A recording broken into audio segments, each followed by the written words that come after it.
This is how your blinkers should not work in Europe when you purchase a vehicle from the USA.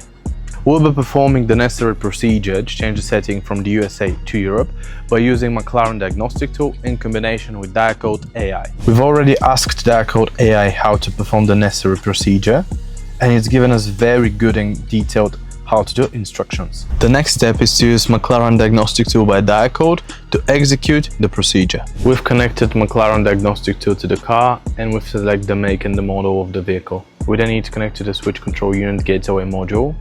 Then we need to click to guided functions and then follow by change car configuration. We can save the original car configuration if we wanted to.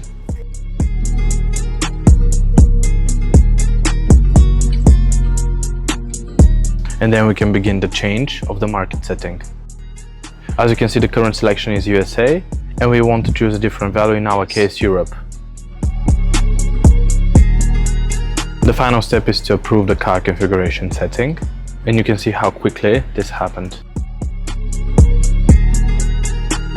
As you saw, the whole process took us less than 5 minutes, so come with us to see the result.